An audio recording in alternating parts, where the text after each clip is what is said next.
Mr. President, Let's leave on a nicer note. You were meeting with NATO Mark Rutte on Wednesday. Good. You've had Secretary Hegseth review U.S. presence in did. NATO countries. Yeah. Talk to us about that conversation. Are you planning Well, on look, drawing look, down NATO. U.S. troops? It's NATO, basically, the question. So we have been a great member of NATO, in many ways, certainly the predominant member. We paid trillions of dollars over the years, not billions, trillions over the years to protect Europe.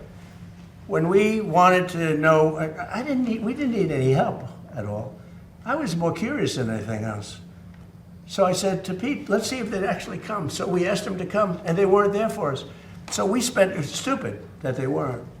By the way, Starmer wasn't there. And you know what? The people of the UK did not like it that he wasn't there. Starmer said no. Starmer said worse than no. He said, we'll be there as soon as you win. I said, we don't need you as soon as we win. Before I went in, we called him. He said, oh, wow, we'll be there. This was not Winston Churchill with that I can tell you. But Starmer said, we'll be there, right, Pete? As soon as we win.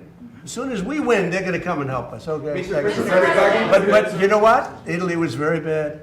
Italy was very bad, and other countries, Germany was very bad.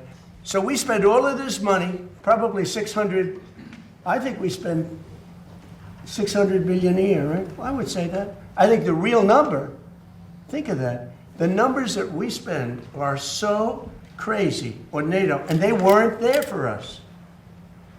So I say to Pete, and I say to everybody else, if we're spending all of this money, just hundreds of millions of dollars to protect them from Russia, mostly.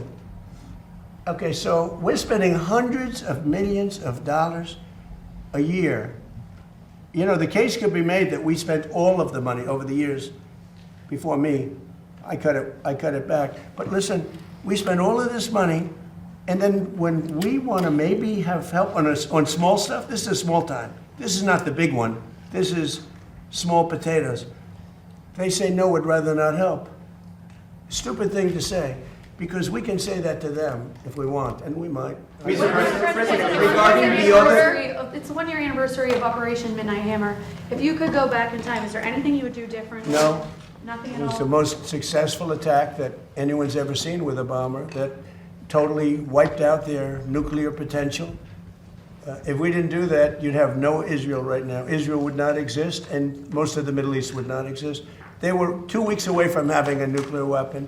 If we wouldn't have done that, Pete, they would have had a nuclear weapon. You want to say something about that? If you like this video, then like, share and subscribe to Mirror Now.